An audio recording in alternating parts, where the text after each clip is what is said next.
Hello and welcome to my Gardening Around the World series. We're going to be heading all around the world to meet different gardeners in different countries. Our first stop is Auckland, New Zealand, where we're going to be meeting April from the Gumboot Garden. She's going to be showing us around her garden, showing us all her successes, all of her challenges and how she gets past them. Thanks for having me on your channel, Gemma, and welcome everyone to my garden, the Gumboot Garden.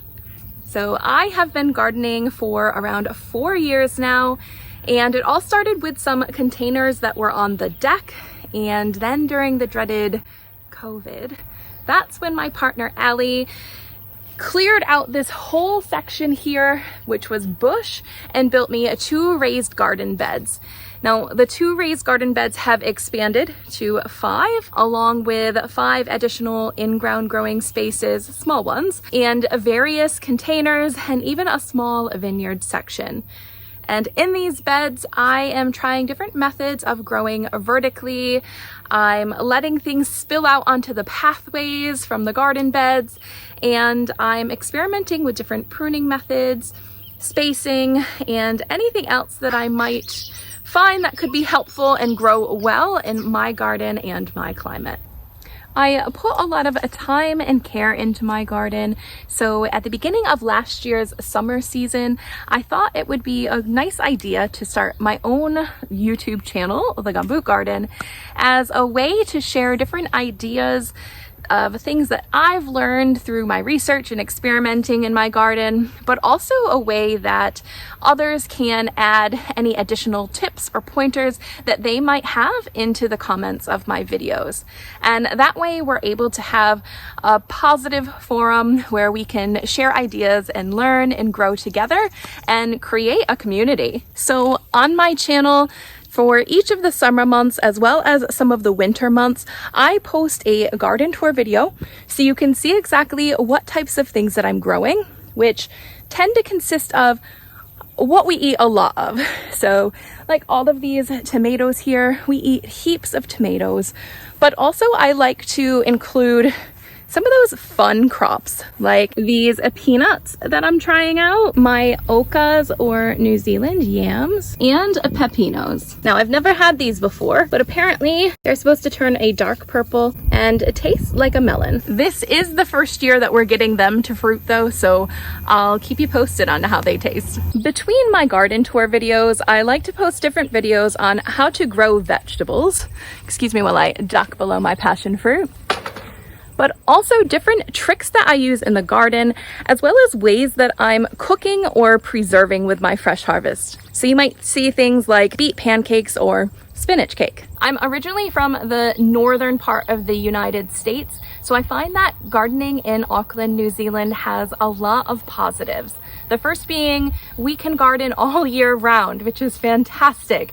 So our summer garden, which is what we're in right now, we are growing things like tomatoes and peppers and zucchinis, where our winter garden is more of your brassicas, garlic, onions, and what many people might consider their fall garden. So a year here looks like 6 months of summer crops and 6 months of winter crops.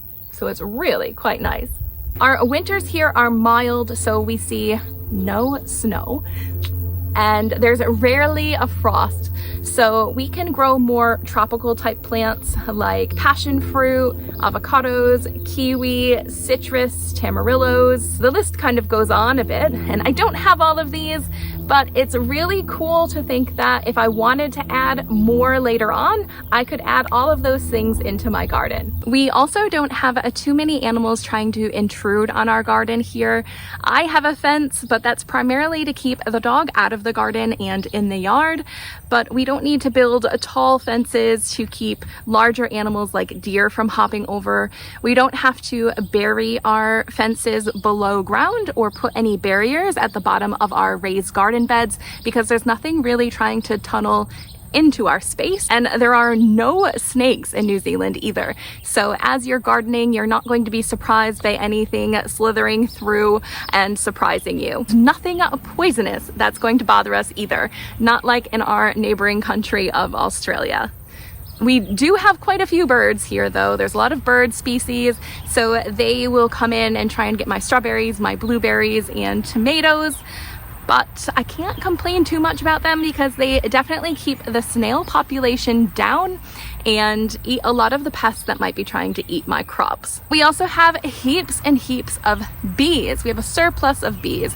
So I know New Zealand is famous for its manuka honey. We have lots of bees floating around, and it's not very often that I need to hand pollinate any of my crops. We do have rats and possums and these guys. Although the hedgehogs, they don't do too much in the garden. They tend to just like to eat the snails, so they also are beneficial by keeping the snail population down and eating other little critters and creepy crawlies. But the rats and the possums, if they find your garden goods, anything ripe will be gone by morning. I was actually working in my garden in the evening a couple years ago and had a rat sitting on the edge of my garden space just waiting for me to leave so he could come in and get some of my goods. So I did set a trap out, but I didn't catch him. I caught the hedgehog. So he's gone now, so we don't have to worry about him anymore. But luckily he didn't start a family of his own. You also have to keep an eye on your other typical insects like your green looper caterpillars, aphids, vine hoppers, armyworms, thrips, leaf miners, borers, and I'm also finding that we have a form of squash bugs here this year, but that's fine. I can deal with all of those creepy crawlies. There's one thing that I struggle to deal with, and that is the nursery web spiders. I have a huge fear of spiders, and these guys are way too big for my liking. So they can have a leg span of up to 3 inches, which is creepy and gross. And they will hide in things like your peppers, or pop out at you when you're harvesting your potatoes, or decide that they want to lay eggs in little spider nests at the border of your gardens, and I'm just not into that. I know they are good and beneficial things to have in your garden, and they will eat a lot of those things I just previously listed. But no, let's shift this focus away from the spiders and back onto the garden. So my garden is grown on a slope, and that is the primary reason why I've decided to plant into raised garden beds. But also Auckland in particular tends to have clay soil, so it's quite challenging to have thriving plants and something like that. So I have done a lot of amendments to all of my in-ground beds, and I've had to learn a lot about what to add into the soil, different plants that help break up the soil, and also what plants I can plant that will still do well when the soil is not in the healthiest state. Don't be fooled by this beautiful sunshine that we have today. The New Zealand summer weather can be quite tricky. Last year's summer season was very difficult, and the rain just never stopped.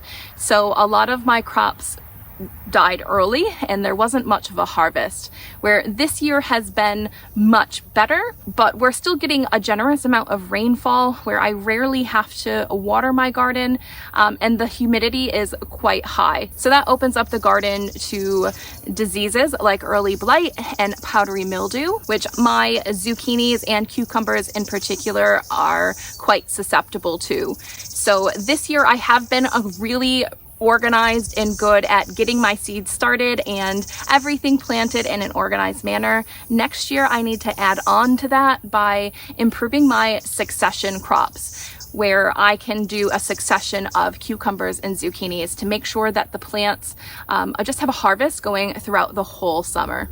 And while I may face some challenges in my garden, it also brings some excitement, because who actually wants that perfect garden? With every challenge that we have to tackle, it furthers our gardening knowledge and gives us something to talk about amongst each other. But also, the garden is so beautiful. I'm not going to let a few pests and a few diseases detract me from the main show. The garden, the beauty. Look at how much beauty there is to be seen.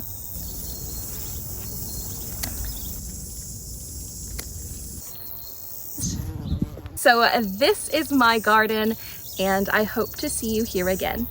Thank you so much, April, for showing us around your garden. It is absolutely stunning, and I cannot wait to see what you're going to be growing this year. I'll leave a link to April's channel in the description box to this video, so you can head over to her channel, give her a subscribe and check out all of her videos.